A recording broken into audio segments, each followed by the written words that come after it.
అందరికి నమస్తే, నేను మీ జర్నలిస్ట్ గొంగడి సీనన్న. ఎట్లున్నారు? నేనైతే ఎగ్దమ్ కిరాకున్నా.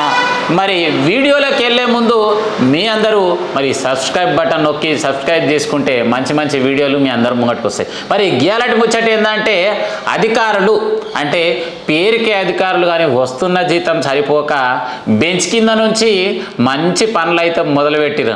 అంటే అర్థమైంది కదా, బెంచ్ కిందకి వెళ్ళి నోట్ల కట్టలు తీసుకొని కోట్లు కోట్లు సంపాదిస్తున్నటువంటి మంచి అధికారులు ఎవరంటే, మరిగా నిన్ననే దొరికిండు కదా వనస్థలీపురం సబ్ రిజిస్టర్ ఒక డాక్యుమెంట్ మీద సైన్ పెట్టడానికి 70,000 రూపాయలు మరి లంచం తీసుకున్నాడంట. ఈ ముచ్చటెరకైన ఏసీపీ అధికారులు దాడులు నిర్వహిస్తుంటే మరి ఆడ కింద ఉంటారు కదా చుట్టుముట్టు మరి డాక్యుమెంట్ రైటర్లు అందరూ కూడా దుకాన్లు బంద్ చేసుకొని పరుగు. ఎందుకంటే ఈ డాక్యుమెంట్ రైటర్లకు సబ్ రిజిస్టర్కు మంచి లింక్ ఉంటుంది. సారు ఒక డాక్యుమెంట్ వచ్చింది, మళ్ళీ దీన్ని తీసుకురామంటావా? ఎంత ఖర్చు అయినా పర్వాలేదు, నీ యొక్క సంతకం కావాలంటే ఏ దానిదేం పరువు ఉంది, పెట్టేటప్పుడు అయితే మరి నిజంబలంగా కళ్ళు మూసుకొని సంతకం పెట్టేస్తా, మరి పైకం తెస్తప్పుడు అయితే నువ్వు కూడా ఎవ్వరి గాన్ రాకుండా తీసుకురా అని చెప్పేసి కొన్ని కోడ్లు వాడుతూ మరి నా కొలువు అయిపోయినాక చక్కగా మళ్ళీ కార్లో పెట్టి ఇంటికి పంపిస్తారో తెలియదు.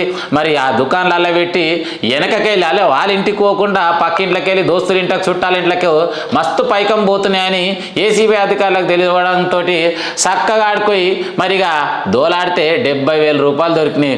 ఉసినియారి ఎందుకు మీ బతుకులు ఒక్క సంతకం పెడితే ఇట్లా పైసలు వస్తాయని చెప్పేసి ఈ దొంగ సంతకాలు పెట్టి ఎందుకు సంపాదిస్తారు? జాగ్రత్త. మరి చెంపపేట కావచ్చు, ఎల్బీ నగర్ కావచ్చు, అబ్దుల్లాపురం బెట్ కావచ్చు, ఉన్నటువంటి ప్రభుత్వ అధికారులకి ఇదే హెచ్చరిక. ఎక్కడ ఏ అక్రమంగా మిమ్మల్ని లంచాలు అడుగుతారంటే ఏం లేదు, నాకొక్క ఫోన్ చేయిర్రి 9849127622.